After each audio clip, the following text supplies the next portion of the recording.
उठो जागो, तुम्हारे भीतर असीम शक्ति है। जिसके पास बड़े बड़े ख्वाब हों, बड़े बड़े सपने हों, सबको जिंदगी में कुछ ना कुछ करना हो, वो भला चैन से बिस्तर पर कैसे लेट सकता है? कैसे रात को 2-2, 3-3 बजे रात तक फ़ोन चला सकता है?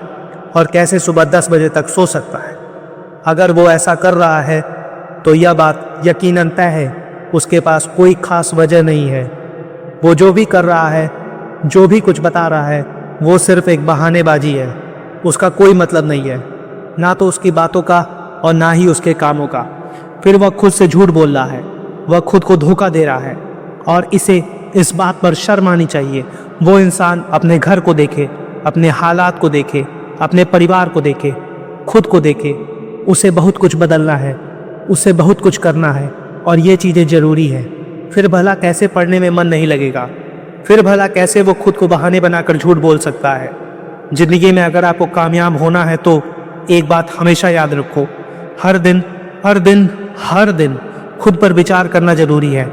अपने आप को सिर्फ 1 घंटा दे दो, अपनी परिस्थितियों के बारे में विचार करो। सोचो तुम्हें क्या करना है, कहाँ तक पहुँचे, रास्ते कहाँ तक बन चुके हैं और क्या क्या तैयारियाँ करनी बाकी है। अगर आपने खुद से 1 घंटा भी बातें कर ली तो ये चीज़ें आपको 10 साल आगे लेके चली जाएंगी। जो इंसान 10 साल तक विचार करके प्लानिंग करने कामयाब हो पाया है, आप उससे पहले ही कामयाब हो पाओगे। यह एक बड़ा ही सिंपल सा फार्मूला है। जो चीज़ आपके दिमाग में चलती रहती हैं और जिनके बारे में आप हमेशा सोचते रहते हो, वही चीज़ कहीं ना कहीं लॉ ऑफ अट्रैक्शन को अट्रैक्ट करती हैं और वो चीज़ें आकर्षण के नियम आपके पास ला के उसे रख देता है। आपका जीवन एक मुरझाए हुए फूल की तरह नहीं होना चाहिए, एक जलती हुई चिंगारी की तरह होना चाहिए। हमेशा जोश और ऊर्जा से भरा हुआ, एक जलती हुई मिसाल की तरह, जो अपने कल के लिए समर्पित है और जो हर दिन मेहनत करता है, हर दिन आगे बढ़ता है और अपने समय को बिल्कुल बर्बाद नहीं करता है, ना ही किसी फालतू कामों में लगाता है। वह तब तक नहीं रुकेगा जब तक उसे वो चीज़ नहीं मिल जाती और जो उसे चाहिए। इसे ही जुनून और पागलपन कहते हैं। साल 1584, यह जापान की एक कहानी है। मोटो मुसाशी, एक ऐसा नौजवान लड़का जिसने 13 साल की उम्र में अपना घर छोड़ दिया और जंगल में रहकर लकड़ी के हथियारों से तलवारबाजी सीखी और आज इस दुनिया का सबसे महान तलवारबाजों में से एक है और वह जापान का समुराई योद्धाओं में एक है। जब वह यह पैदा हुआ तो इसकी माँ गुजर गई। इसके स्नेह का सबसे बड़ा दुख था, यह अपनी ज़िंदगी में दिशाहीन थे। इन्हें क्या करना है कुछ भी अता पता नहीं था। पिता को बहुत चिंता होती थी कि वह बड़ा होकर क्या करेगा। दिशा विहीन जी बोला किस काम का। उन्होंने कई बार समझाया लेकिन बात नहीं बनी। उनके पिता का छोटा सा व्यापार था लेकिन उनका मन कभी नहीं लगता था। लेकिन एक दिन वो लड़का आया, अपने पिता से बोला, पिताजी मैं तलवारबाजी सीखना चाहता हूँ। पिताजी बहुत खुश हुए। चलो, उन्हें थोड़ी सी उम्मीद की रोशनी दिखाई दी। उन्होंने हाल में ही एक जैन मंदिर भेज दिया वहाँ पर उसने ट्रेनिंग शुरू की। लेकिन वहाँ जाने के कुछ ही दिन बाद मन वहाँ से भटकने लगा। जोश में आकर काम तो शुरू किया लेकिन वहाँ भी बात नहीं बन रही थी। किसी भी दाव पेच को सीखने में कोई दिलचस्पी नहीं थी। जैन मास्टर ने उन्होंने समझाया लेकिन वहाँ से निकल आया और वापस पिता पास आकर खड़ा हो गया और बोला, मेरा वहाँ मन नहीं लग रहा, मैं यह काम नहीं कर सकता। पिता फिर दुखी हो गए। आखिर वो करे क्या? इसका कोई समाधान नहीं मिल रहा था। लेकिन उस रात कुछ अजीबोगरीब घटना हुई। रात के समय चोर घर में घुस गए। चोरों से लड़ने की उसने कोशिश की। थोड़े बहुत कराटे के दाव पेच इसको पता थे। इसने उसको आजमाने की कोशिश करी लेकिन बात नहीं बनी। चोरों ने रस्सी से हाथ पैर दोनों बांध दिए और घर का सारा सोना चुरा कर सामने से ले गए। उससे बड़ा पछतावा हुआ और मन में गुस्सा भर गया कि अगर आज मैं आत्मरक्षा कर पाता तो शायद अपने पिता को बचा लेता और इतनी बड़ी हानि नहीं होती। लेकिन उसे खुद पे पछतावा हो रहा था। पिता बुजुर्ग, लेकिन वह अपनी ज़िंदगी में खुद को नाकारा महसूस कर रहा था। वह किसी भी मुकाम पर नहीं पहुंचा और अगले दिन गुस्से से गुरुदेव के पास पहुंच गया। जैन महाराज से जाकर बोला, गुरुदेव मुझे फिर से विद्या सिखाइए, मैं इसे सीखना चाहता हूँ। गुरुदेव मुस्कुराए और कुछ बोले नहीं, क्योंकि उनको पता था इमोशन में आकर अक्सर मन इसी तरह के फैसले लेता है। लेकिन कुछ समय बाद ये सारी चीज़ें फिर से ख़त्म हो जाएंगी। अब वो अपने पुराने जोश में चला जाएगा। गुरुदेव ने बताया, इस बार भला क्या खास है जो तुम इस बार सीखना चाहते हो? उसे बताया, मेरे ही सामने मेरे पिता को बंदी बनाकर घर का सारा सोना ले गए और मैं कुछ ना कर पाया, इसलिए मुझे यह सीखना है। मुझे ताकतवर बनना है, मुझे यह कला सिखाइए। गुरुदेव ने फिर से ट्रेनिंग शुरू की, लेकिन 3-4 दिन करने के बाद मन का सारा जोश खत्म हो गया और फिर से वह दिशा विहीन हो गया। गुरुदेव को यह बात समझ में आ गई कि वह फिर से भागने वाला है, लेकिन इस बार कुछ बात अलग थी। वह गुरुदेव के पास आया और बोला, मुझे समझाइए, मैं मन में हमेशा के लिए जोश कैसे भरूं, क्योंकि जोश 2 दिन के बाद ख़त्म हो जाता है। काम करने और सीखने की इच्छा बिल्कुल नहीं होती। भला क्या कर सकता हूँ? गुरुदेव ने उसे बुलाया और बोले, तुम यहाँ पे क्यों आए थे? क्या तुम ये टाइम पास करने के लिए आए थे? सोचो उस रात तुम्हारे मन में क्या था जो तुम्हें अंदर इतना जोश भर दिया, जिसकी वजह से तुम यहाँ पे आए थे।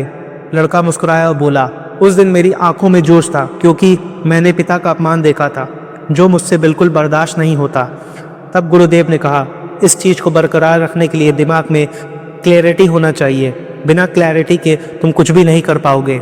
लड़के ने कहा, मैं एक समुराई योद्धा बनना चाहता हूँ, दूसरों की मदद करना चाहता हूँ, जो बिना लड़े हर परिस्थिति में तैयार रहे, लड़ने के लिए, आत्मरक्षा करने के लिए, लोगों को बचाने के लिए। तब गुरुदेव ने कहा, मुझे लगता है कि अब तुम तैयार हो, क्योंकि तुम्हारी आंखों में जोश है। यह तुम्हारे पास एक मकसद भी है और तुम इस चीज़ के लिए तैयार हो, लेकिन तुम्हें यह बात हर दिन खुद को याद दिलानी पड़ेगी। तुम यहाँ किसी चीज़ को पाने के लिए आए हो और वो चीज़ कितनी ज़रूरी है। तुम्हें इसका आभास हर पल होना चाहिए, तभी बात बनेगी। उस दिन के बाद कठिन से कठिन ट्रेनिंग शुरू हुई। वह लड़का हर दिन सीखता रहा, हर दिन अभ्यास करता रहा, हर दिन एक कदम आगे के लिए बढ़ाता। कई साल बीत गए। वो उस सदी का महान समुराई योद्धा बना। उसने 60 से भी ज़्यादा युद्ध लड़े और वो कभी नहीं हारा, हमेशा जीतता गया।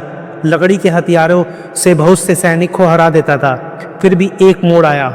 साल 1600 में सेकीगाहारा में एक युद्ध हुआ, जिस युद्ध में बड़ी बुरी तरह से हार हुई और इस हार से उसे बिना मालिक के समुराई बना दिया। जंगलों में भटकने लगा। कई दिनों बिना खाना पानी के उसे भटकना पड़ा। वह रोता रहा, लेकिन उसने एक बात सीखी कि सिर्फ तलवारबाजी की विद्या ही युद्ध नहीं जीते जाते। युद्ध जीतने के लिए रणनीति का होना जरूरी है। उसके बाद अपने जीवन काल में बहुत सी लड़ाइयाँ लड़ी और बहुत सी जंग में शामिल भी हुए। तलवारबाजी का बेहतरीन प्रदर्शन और दिमाग का शातिर उपयोग उन्हें एक बेहतरीन समुराई बनाया। लेकिन 30 साल की उम्र में इन्होंने तलवारबाजी और लड़ाई छोड़ दी और एक प्रसिद्ध लेखक और चित्रकला सीखी।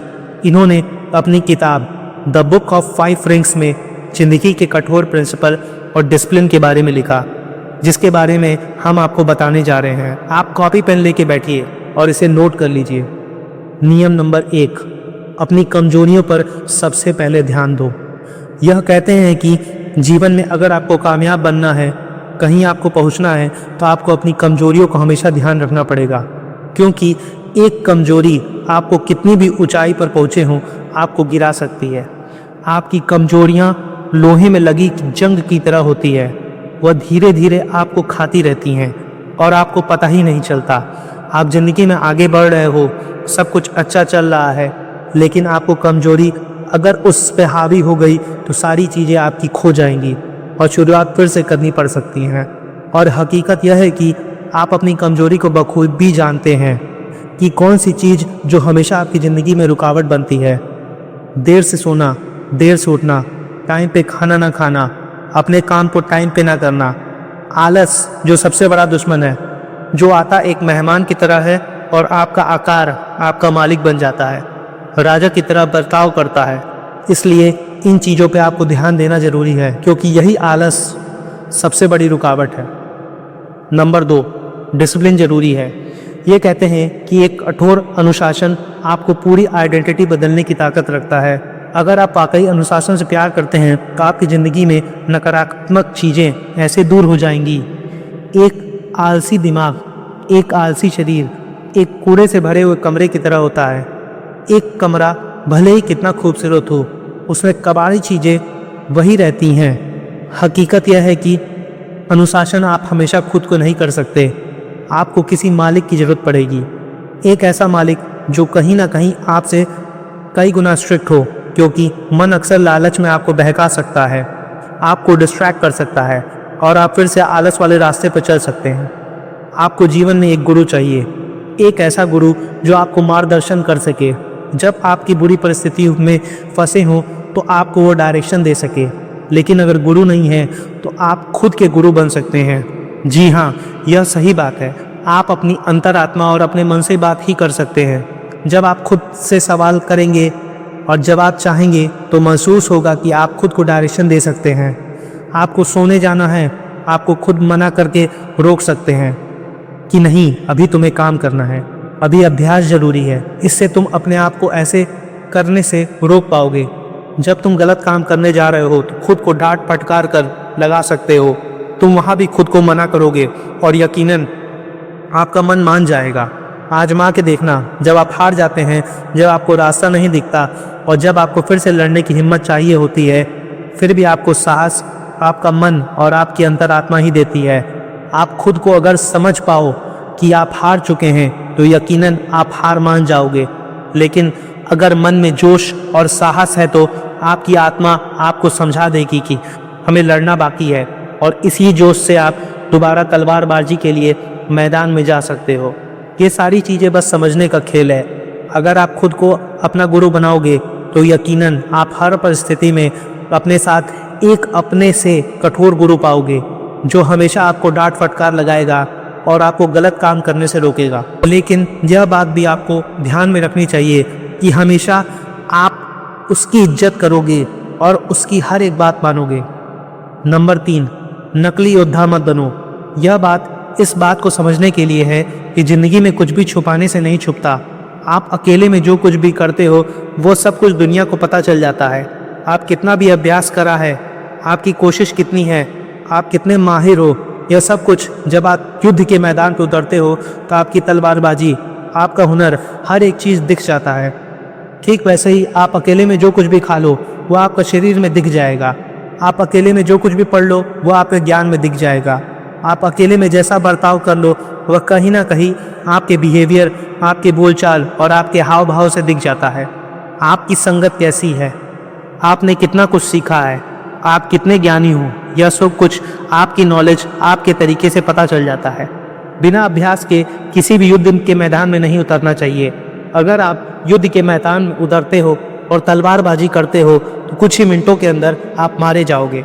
यह बातें जीवन में भी लागू हो जाती है। बिना तैयारी के उतरना बेवकूफ़ी है और झूठा दिखावा है।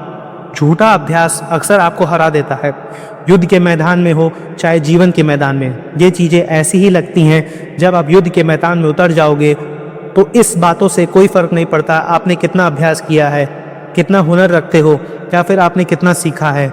वहाँ पे सिर्फ मतलब एक ही है, जंग यानी जीतो या मरो। हर योद्धा को अपनी कमजोरी पता होती है। वह बखूबी जानता है कि उसने कितना कुछ सीखा है और उसका तजुर्बा कितना है। तलवारबाजी एक जीवन के पैनी धार की तरह है, जो तलवार के साथ साथ अपने दिमाग और अपने कौशल का भी इस्तेमाल करना पड़ता है। बारीकियों के साथ हर एक मोमेंट और हर एक वार का जवाब देना पड़ता है। अगर दिमाग स्थिर नहीं है तो आप एक सेकंड में सब कुछ हार जाओगे। इसलिए झूठे दिल से झूठे अभ्यास अक्सर इंसान को कमज़ोर बना देते हैं और वही हार मानने पर मजबूर कर देते हैं और उसे अपमानित भी होना पड़ता है। इसलिए बेहतर है कि जो सच है उसके सामने मैदान में उतरें और स्वीकार करें कि उससे क्या कुछ होता है। अगर आपको यह वीडियो अच्छी लगी तो वीडियो को लाइक करके चैनल को सब्सक्राइब करें। राधे राधे, धन्यवाद।